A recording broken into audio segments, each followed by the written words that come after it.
Bagaimana lelah itu kita ubah menjadi lillah. Ya, rapi catatannya di sisi Allah dan demi Allah sempurna balasannya. Terang bu, kalimat itu ngademin saya. Pilihan Anda. Yang mana yang Anda lihat? Katakan demi Allah bu, nggak pakai insya Allah. Dan Anda udah hafal semua ayatnya. Bismillahirrahmanirrahim. Berbuat baik itu bagus, tapi ternyata berbuat baik itu belum selesai. Betul nggak? Sekarang saya mau nanya bu. Apakah berbuat baik itu pasti bahagia? Jawab. Coba jawab. Apakah berbuat baik pasti bahagia? Jawabannya belum tentu. Tergantung apa? Tergantung gimana setelan hatinya. Nih ibu nih suatu hari, ini mohon maaf ya, ini sering saya ulang-ulang nih. Ibu suatu hari mau berbuat baik. Sama siapa? Oh sama suami Ustaz. Kebaikan yang paling utama bagi seorang perempuan ya sama suami. Gak ada yang ngalahin. Berbuat baik gimana? Saya mau masakin suami Ustaz makanan yang paling dia suka. Saya mau ngasih kejutan Ustaz. Surprise. Siang-siang suami di kantor, ibu udah ke pasar diam-diam. Dengan penuh semangat, excited, antusias. Masak sampai sore.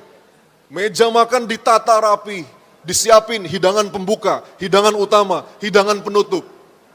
Bahkan biar kayak anak-anak muda romantis pakai lilin segala. Jadi supaya jadi candlelight dinner gitu ya. Dah beres, ditungguin tuh. Habis maghrib, habis isya, kok belum pulang ya? Mungkin macet kali. Akhirnya bu, ibu lapar-lapar nungguin itu ya. Baru pulang menjelang jam 9, diketok pintunya kan. Assalamualaikum. Ibu udah siap menyambut dengan akhlak terbaik.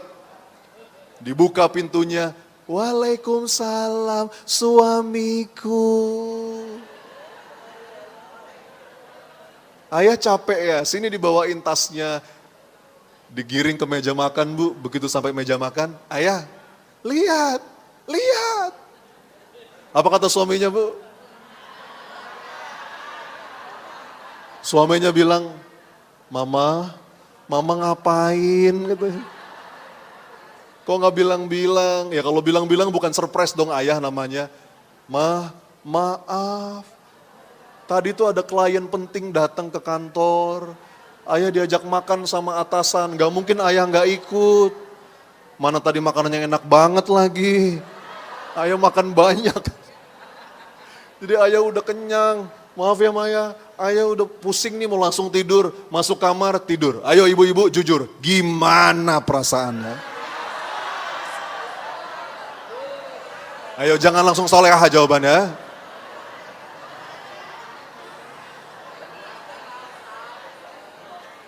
Jadi saya ulang pertanyaannya.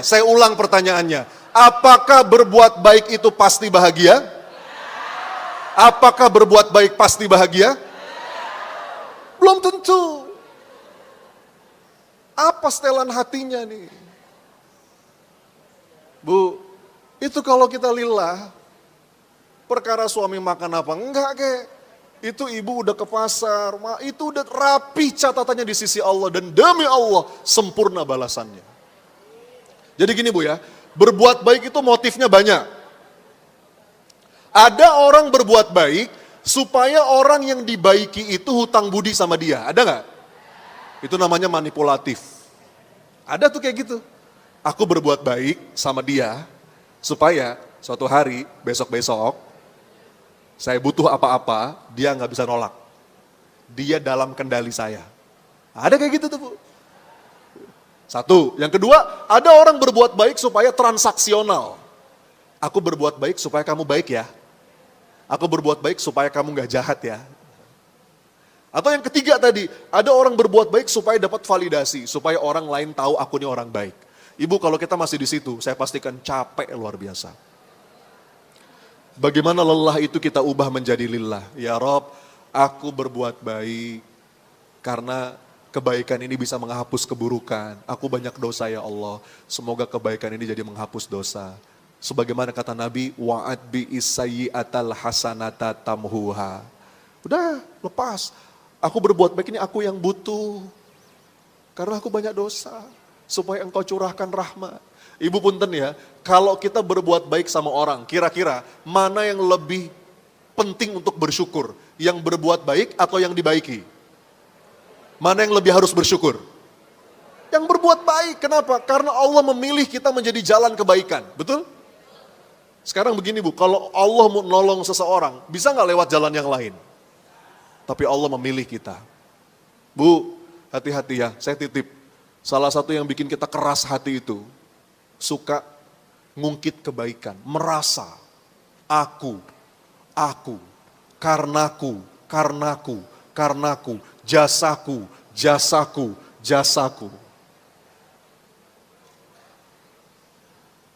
Lakukan, lupakan. Ibu rasakan, nikmat, lapang. Oke ya. Terakhir, udah berapa nih? Coba diulang tadi yang pertama apa ciri hati yang lembut? Yang kedua? Yang ketiga? Gak banyak cemas. Yang keempat? Bu, ada yang kelima nih. Ini kalau yang kelima, ini sangat penting menurut saya. Apa? Sebenarnya masih banyak Bu ya, kita batasi 5 aja deh. Bu, ciri hati yang lembut yang kelima itu, ini perhatikan ya. Orang yang punya hati lembut, melihat orang lain itu seperti melihat dirinya sendiri. Maksudnya apa? Kalau orang susah, dia ikut merasakan susah. Bisa dipahami Bu? Empatinya hidup. Kalau orang menderita, dia ikut merasakan penderitaan itu. Dan ini karakter Nabi yang sampai Allah puji dalam Quran. Yang mana ayatnya? Laqad ja'akum rasulun min anfusikum azizun alaihi ma anittum harisun alaikum bil mu'minina ra'ufur rahim. Rasulullah itu Bu, ra'ufur rahim. Jiwanya tuh saking penuh kasihnya Bu, nggak tegaan. Rasul tuh nggak bisa ngeliat orang menderita. Rasul pengen semua orang selamat. Jadi sama orang tuh Bu nggak gampang menghakimi. Tapi sama orang tuh dia mudah memaklumi. Kalau bahasa para ulama, ainur rahmah, pandangannya itu penuh kasih Bu. Bahkan kaidahnya kata para ulama, seorang mukmin yang hatinya lembut itu Bu, kalau ngelihat orang berbuat salah, kita nggak benarkan kesalahannya, salah ya salah, dosa ya dosa. Tapi dia selalu berupaya mencari alasan untuk orang itu. Oh mungkin dia begini, mungkin dia begitu. Gitu. Nggak langsung dengan mudah mengomentari, apalagi sampai menghakimi. Ya. Nih sekarang saya mau ngetes ya, Ibu mau dites nggak seberapa lembut hatinya? Mau nggak? Saya tes ya, tapi jawab jujur ya. Nih sekarang saya tes pakai studi kasus. Misal, suatu hari misalnya ibu-ibu naik kereta, mungkin KRL atau MRT, LRT lah. Ibu naik kereta nih. Tiba-tiba di sebuah stasiun pemberhentian, itu masuk bapak-bapak sama satu orang anaknya. Oke? Anggaplah anaknya masih kecil, kelas 3 SD lah. Masuk tuh bapak sama anak. Dah, kereta jalan lagi. Nah ternyata Bu, si anak ini betul-betul hyperaktif lah pokoknya. Dia kayak excited. Saking excitednya Bu, itu udah agak mengganggu penumpang yang lain. Dia teriak-teriak, lari-lari. Pindah gerbong sana, pindah gerbong sini, loncat-loncat. Kadang-kadang dia lari Bu, nyenggol penumpang yang lain sampai hampir jatuh. Anak itu begitu terus. Tapi bapaknya diem aja. Bapaknya gini Bu, asik aja main handphone gini nih Bu. Ayo jawab jujur, gimana perasaan Anda? Ayo jangan langsung solehah jawabannya. Ha? Gimana perasaan Anda ngelihat anak itu, gimana Anda ngelihat bapaknya? Ayo gimana? Keluarin aslinya, ayo. Kesel, dongkol, apa lagi? Apa Bu? Pengen jitak.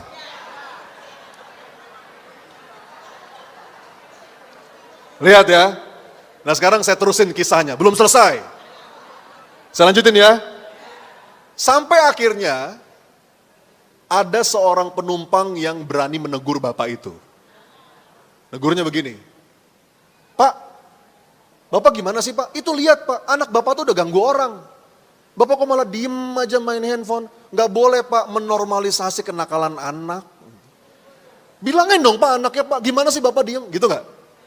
Nah ibu tahu gak apa kata bapaknya? Dengerin ya, bapaknya bu, dengerin, bapaknya ngomong gini. Dia sambil terus menatap handphone, tapi matanya agak kosong bu. Pandangannya agak kosong. Kayak orang linglung, kayak orang bingung. Terus dia ngomong gini,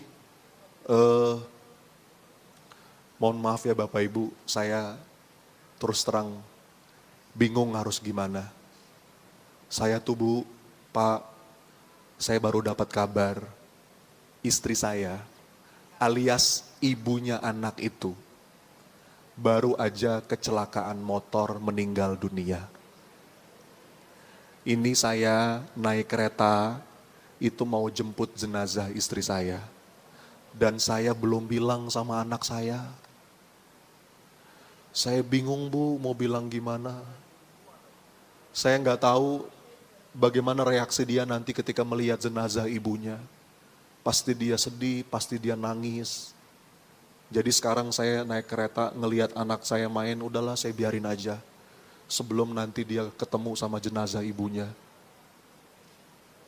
Ayo, begitu tahu cerita ini, gimana perasaan Anda? Ayo jawab.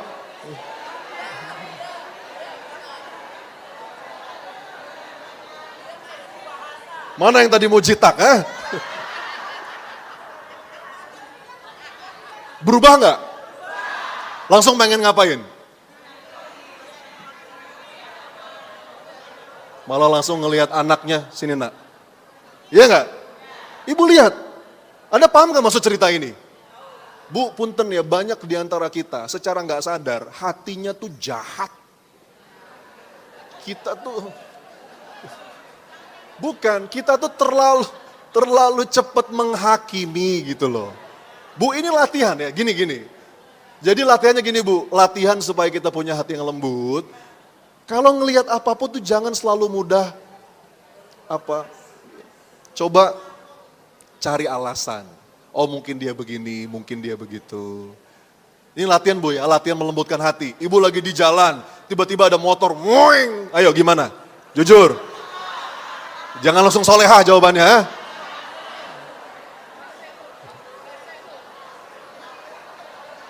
Coba cari alasan. Ini mungkin istrinya mau melahirkan ya Bu. Oh saya pernah Bu ngalamin Bu. Saya pernah nganterin istri saya tuh Bu mau melahirkan. Wow itu panik Bu di jalan. Oh jangan-jangan kebelet kali. Ibu saya pernah, ini kisah nyata ya. Saya pernah makan sama istri saya di restoran, di sebuah rumah makan lah.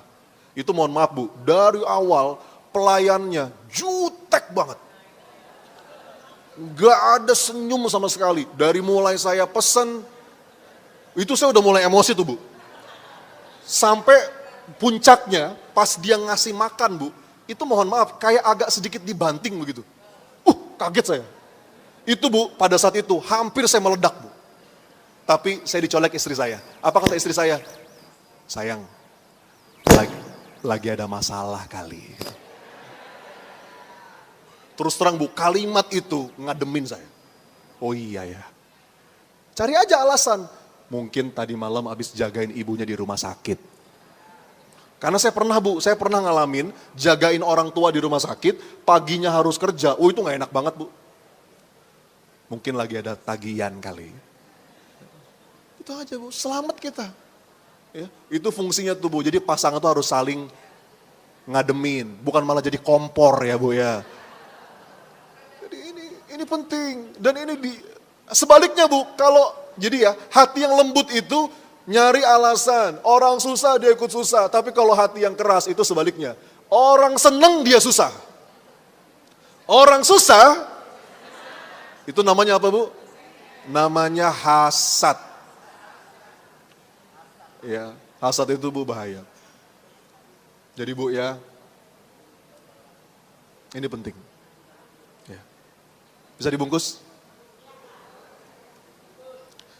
Sebetulnya ada satu lagi sih, boleh nggak? Bonus ya. Ini penting soalnya. Terakhir nih Bu ya, terakhir banget nih.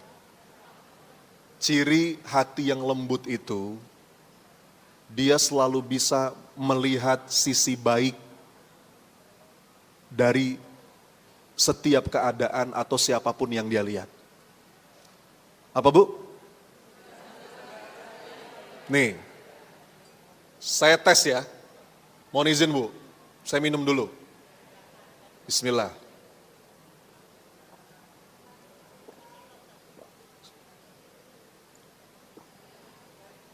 Ibu lihat, bismillah. Ini kita tes ya, seberapa lembut hati kita. Tolong jawab. Gelas yang saya pegang ini, setengah isi atau setengah kosong? Jawab. Jawab yang tegas. Ayo, setengah isi apa setengah kosong?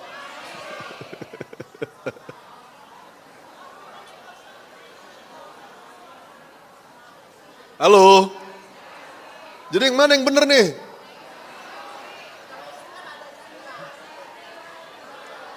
Sebentar.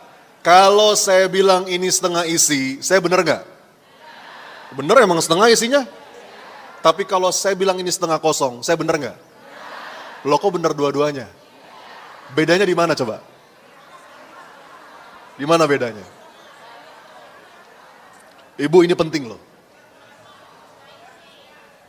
Cara kita melihat ini, itu menentukan bagaimana kualitas hati kita dan bagaimana nasib kita. Serius saya. Bu, ada sebuah penelitian. Ada seorang peneliti yang penasaran dengan fenomena keberuntungan. Ya. Jadi gini Bu, dia seorang doktor psikologi. Dia tuh melihat fenomena masyarakat. Kenapa ya? Ada orang kok kayaknya rezekinya bagus. Hidupnya lapang. Apa-apa tuh mudah gitu. Ini orang kok kayaknya beruntung terus. Apa-apa tuh kayaknya beruntung Bu. Mau abis kuliah, orang lain susah nyari kerja, dia nggak pakai ngelamar, dapat kerjaan. Mau beli rumah, dapat lokasi bagus, harga bagus. Mau menikah, jodohnya ketemu. Ya. Bahkan sampai hal-hal yang kecil, kalau dia mau parkir Bu di sebuah mall, padahal parkirnya itu penuh, tapi ketika dia masuk, pas ada yang keluar, dia masuk. Kenapa ya? Kok orang-orang ini beruntung? Di sisi lain, orang-orang sial terus.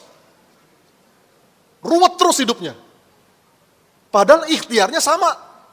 Yang ini tuh susah, mau nyari kerja susah. Begitu dapat kerja, atasan gak enak, gaji gak cocok. Mau nikah, jodohnya keliru. Batal. Mau bangun rumah, rumahnya miring. Keluar rumah, kecopetan. Bahkan sampai hal-hal yang kecil, dia antri tiket Bu, panjang-panjang. Begitu sampai depan loket, ini pasukan sial ini. Bu, ini serius. Diteliti namanya Dr. Richard Wiseman, Anda boleh cari nanti. Diteliti oleh orang ini 8 tahun. Dikelompokkan, ini gimana nih, kok bisa?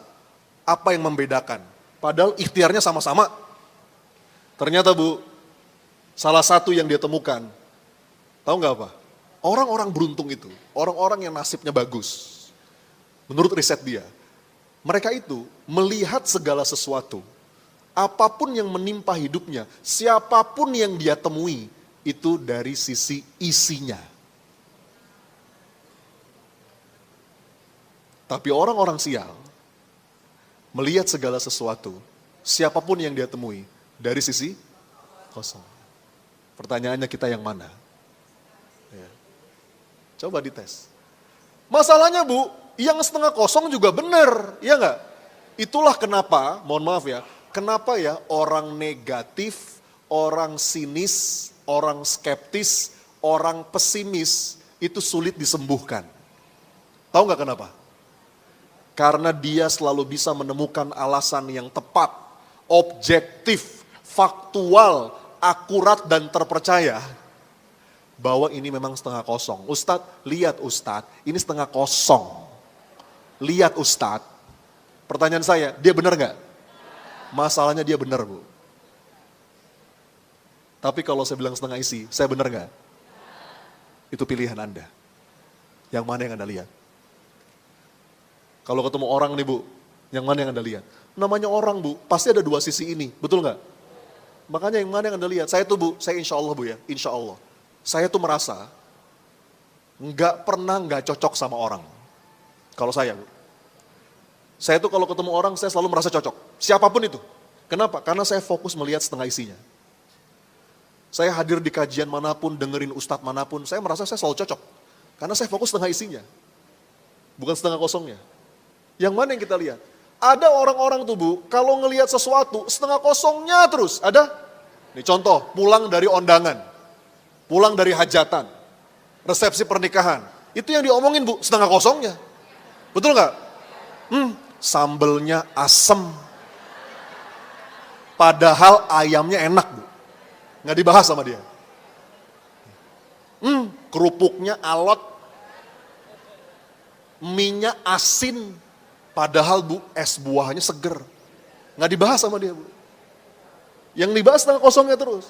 Bu, dengerin ya, berlatih kalau kita pengen punya hati yang lembut, berlatih, coba ngelihat sisi baik dari sebuah keadaan, pasti ada. Pasti ada. Nih Bu ya, Anda percaya nggak?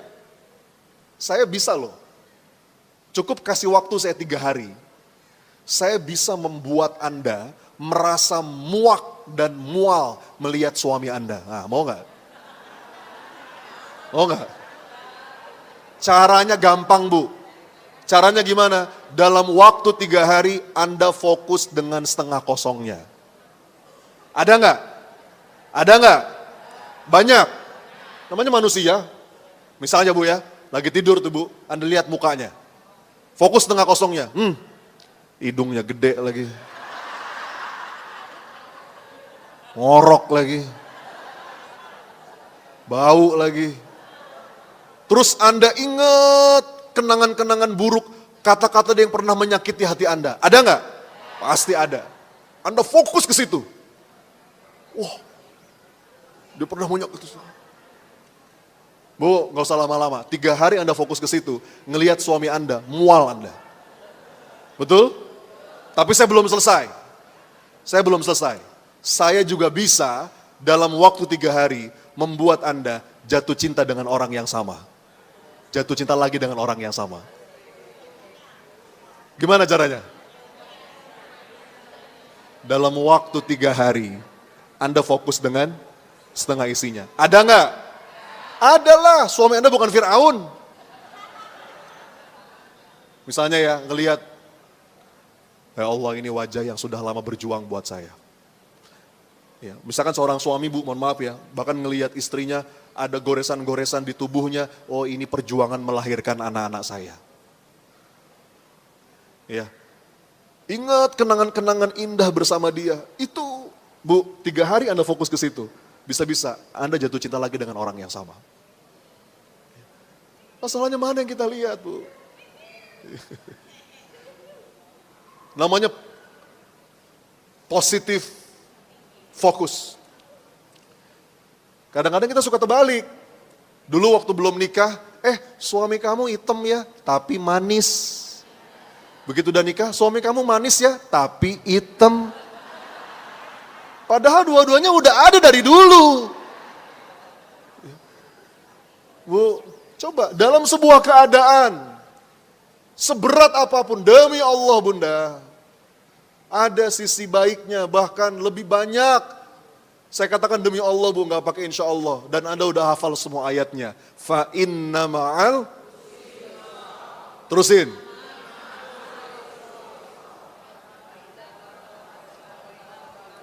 Kadang-kadang tuh, Bu, ya punten, kita tuh kalau lagi susah, kita fokus terus sama kesusahan itu. Wah, hidup saya berat, begini. Padahal, Bu, demi Allah, bersamaan yang, di waktu yang bersamaan, Allah sertakan kemudahan yang lebih banyak. Berlatih ya, Bu, berlatih menemukan sisi baik. dari sebuah keadaan.